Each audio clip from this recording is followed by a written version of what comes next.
नमस्कार, मैं GRS news के लिए गिरीश अग्रवाल। असम, केरल और पुडुचेरी के चुनाव मुकम्मल हो गए हैं। कल तीनों राज्यों में वोटिंग हुआ। जिस तरह से वोट करने के लिए तीनों राज्यों की जनता भारी संख्या में बाहर निकली, उसने एक तरह से ये संकेत दे दिए कि तीनों राज्यों में निश्चित तौर पर सत्ता परिवर्तन होना निश्चित है, क्योंकि जिस तरह से तीनों राज्यों का मत प्रतिशत 80% से ज़्यादा जाता हुआ दिखाई दिया, उसने एक तरह से ये संकेत दिए हैं कि अगर मतदाता भारी संख्या में मतदान करने के लिए निकल रहा है तो निश्चित तौर पर ये एक संकेत तो हैं। हालांकि ऐसे संकेत कई बार झूठे भी साबित हो चुके हैं। माना ये जाता है कि अगर वर्तमान सरकार को हटाने के लिए मतदाता भारी संख्या में अपने घरों से निकलता है तो ये माना जाता है कि उसका वोट सरकार को बदलने के लिए। लेकिन असम में जिस तरह से भारतीय जनता पार्टी अधिक मतदान को ये कह के जश्न मना रही है कि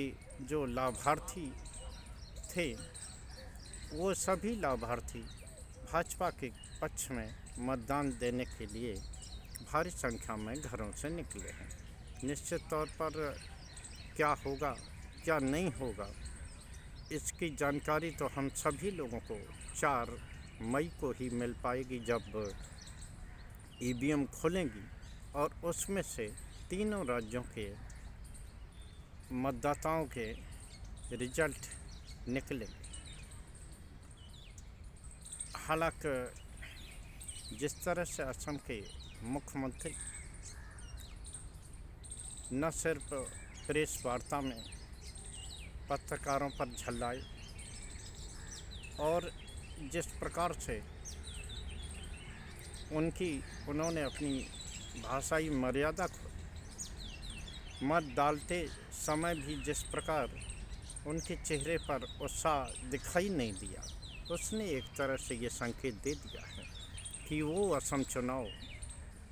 जिससे कि शुरू से ही भारतीय जनता पार्टी के पक्ष में माना जा रहा था, वो अब तिरोहित होता हुआ लगता है। क्योंकि जिस तरह से उनकी भावभंगिमा थी वो ये दर्शाने को पर्याप्त थी कि असम कुछ नई ओर करवट ले रहा। चुनाव के अंतिम दौर में जिस प्रकार कांग्रेस ने हेमंत बिस्वा शर्मा की पत्नी पर आरोप लगाई, सेल कंपनी के जरिए 3 पासपोर्टों के जरिए उनकी नागरिकता को लेकर उसने असम की जनता के मध्य निश्चित तौर पर एक खदबदाहट तो पैदा कर ही दी है कि जिस व्यक्ति को वो हिंदू मुस्लिम के नाम पर 2 बार से लगातार जिताते रहे, वो किस तरह से असम वासियों की मेहनत की कमाई को लेकर एक कंपनी के माध्यम से अमेरिका में इन्वेस्ट कर रहा है। हालांकि इस बारे में अभी कोई सत्यता नहीं है, लेकिन कहते हैं कि चेहरा वो आईना होता है जो ये दिखा देता है कि आपके मन में क्या चल रहा है। अगर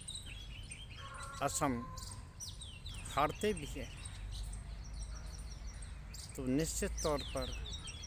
हेमंत बिस्वा शर्मा की क्या गत होगी ये तो भविष्य में देखने वाली बात होगी। लेकिन जिस तरह से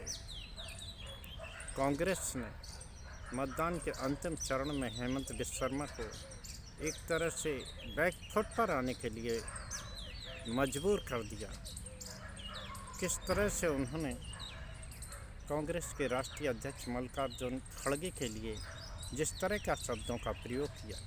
उसने न सिर्फ असम में बल्कि अभी जो 2 राज्यों में और चुनाव होना है, तमिलनाडु और पश्चिम बंगाल में, हेमंत बिस्वा शर्मा के इन बातों का असर उन 2 राज्यों के मतदान पर भी दिखाई देगा। अभी तक ये देखा गया है कि अपना चुनाव कराने के बाद हेमंत बिस्वा शर्मा एक तरह से भारतीय जनता के स्टार प्रचारक बनाए जाते हैं और वो जिस तरह से हिंदू मुस्लिम करते हैं, वो विचारधारा न सिर्फ राष्ट्रीय स्वयंसेवक संघ बल्कि भारतीय जनता पार्टी को भी सूट करती है और इसका सुपरिणाम भी देखा गया। लेकिन जिस तरह से असम के अंतिम चक्र के चुनाव में वो फंसे और उन्हें बैकफुट पर आना पड़ा, वो ये दर्शाने को काफ़ी कि हेमंत बिस्वा शर्मा की राह इस बार आसान होने वाली नहीं है। हालांकि भारतीय जनता पार्टी अभी भी खुद को एज मानती है और मैं भी मानता हूं, क्योंकि जिस तरह से सभी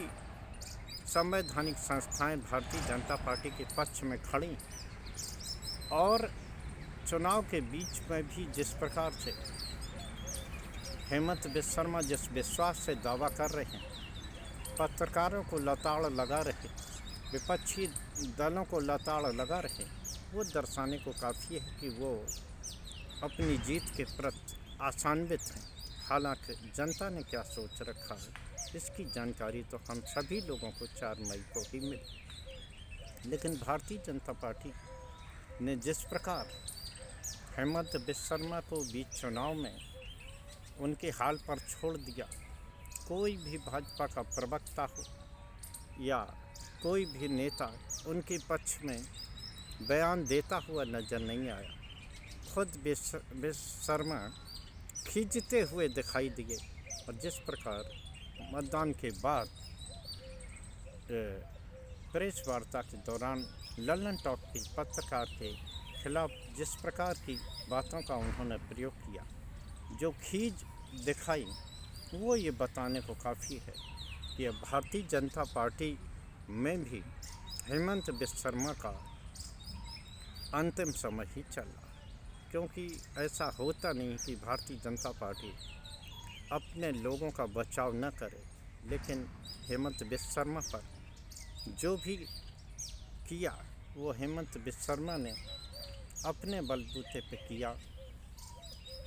भारतीय जनता पार्टी